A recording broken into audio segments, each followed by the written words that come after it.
The dynamics between men and women have long been shaped by societal constructs, constituting gender roles in ways that limit the emotional expression of both sexes. The rise of contemporary feminism brought forth a discourse aimed at challenging patriarchal structures, yet it also inadvertently produced a subset of anti-male sentiment, perceiving men as incapable of love and emotional connection. Feminist thinker Bell Hooks, in her influential book The Will to Change: Men, Masculinity, and Love, explores this dichotomy, revealing the complexities of male lovelessness not as a natural state but as a consequence of societal conditioning under patriarchy. Hooks argues that while feminist movements have often highlighted the oppressive structures affecting women, they have not equally acknowledged the internal struggles men face under these same structures. Her work reveals that, like women, men are also victims of a culture that discourages vulnerability and emotional honesty. By understanding these highly overlooked aspects of male experience, Hooks suggests a path towards healing for both genders, one grounded in empathy, mutual understanding, and renewed commitment to love. Ever since contemporary feminism first began, there has been a brewing attitude among early feminists directly against men and the patriarchy.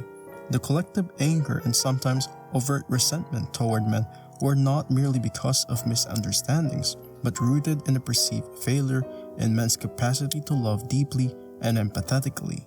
The feminist critique always points to a one-sided affection between men and women, where women shoulder the emotional burden, experiencing love as exhausting and unreciprocated.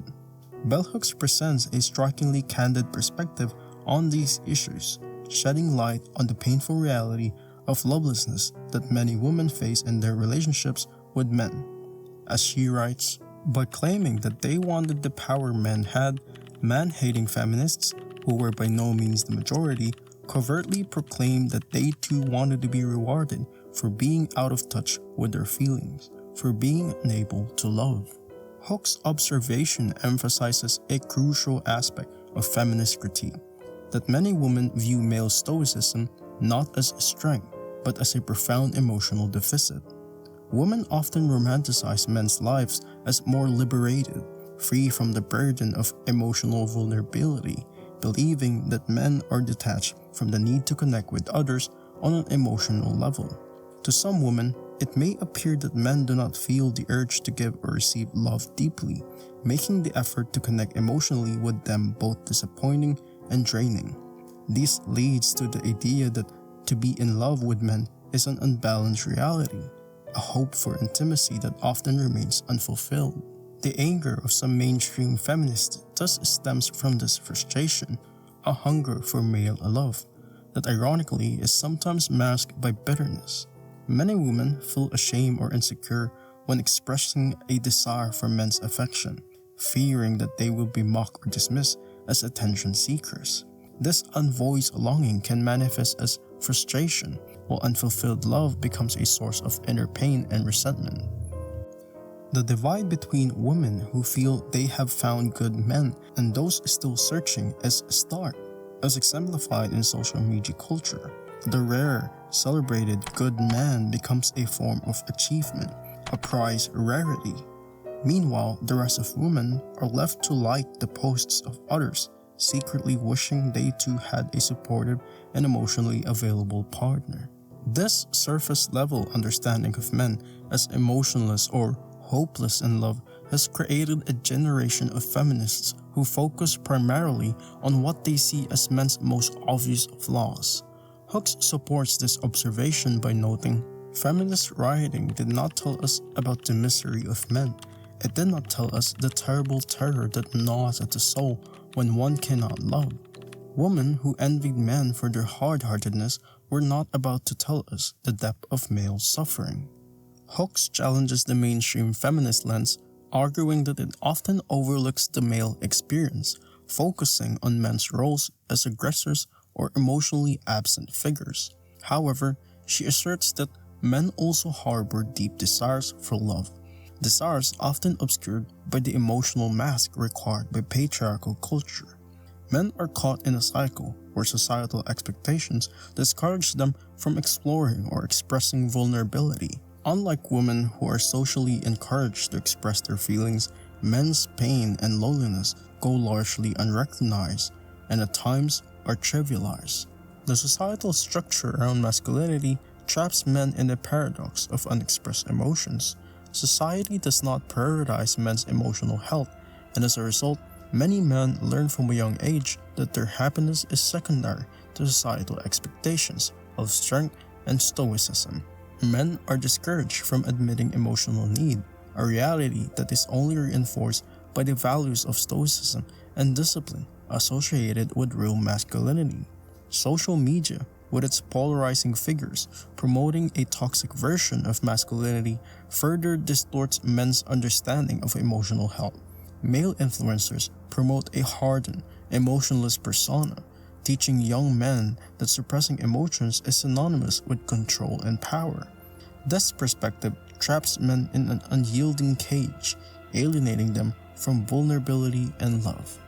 To reduce this issue to merely men are to blame oversimplifies a complex social construct.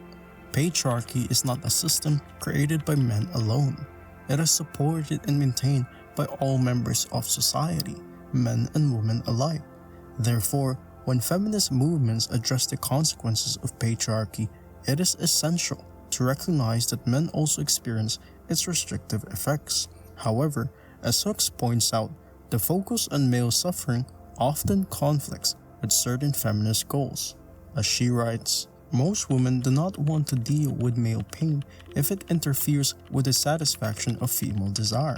When feminist movement led to men's liberation, including male exploration of feelings, some women mock male emotional expression with the same disgust and contempt as sexist men. This reluctance to acknowledge male pain stems from a complex interplay of expectations. For some women, men's confession of loneliness or emotional dissatisfaction can feel like a critique of women's role in relationships. Women, socialized to assume responsibility for emotional caregiving, may feel attacked when men claim they are unloved. The pride women take in their ability to love and nurture becomes questioned when men openly express dissatisfaction or a lack of emotional fulfillment, creating a defensive and sometimes dismissive reaction. This division reveals a deeper disconnect in understanding each other's needs and desires.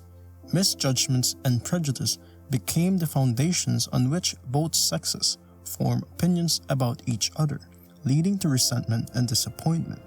If patriarchy affects men and women in different but interconnected ways, then both must be actively involved in dismantling it. For progress to occur, feminists and men must come together to confront these issues honestly, without reverting to stereotypes or surface-level judgments.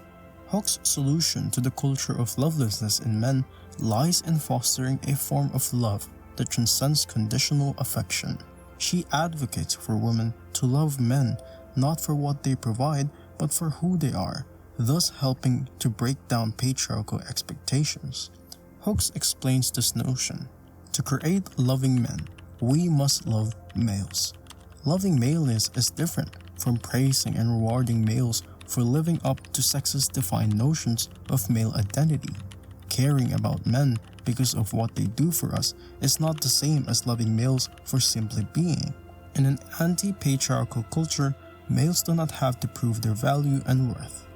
They know from birth that simply being gives them value, the right to be cherished and loved.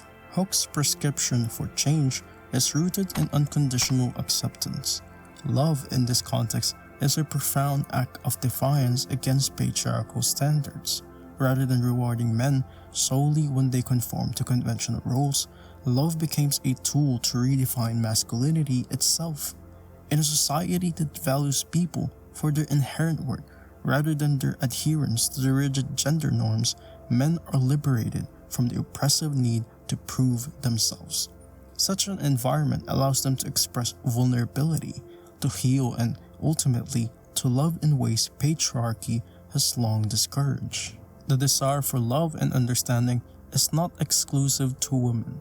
It is an intrinsic part of humanity. A society that discourages men from feeling and showing love ultimately deprives itself of emotional depth and connection. While it may be tempting to try to change men, as Hooks suggests, genuine change comes when men are given space and encouragement to understand and transform themselves. Women can support this transformation not by imposing terms and conditions, but by allowing men to recognize their need for love on their terms. Bell Hooks' vision is one of mutual growth and understanding. She suggests that women's effort to show love can profoundly influence men, but that true change can only occur when men take an active role in their emotional development.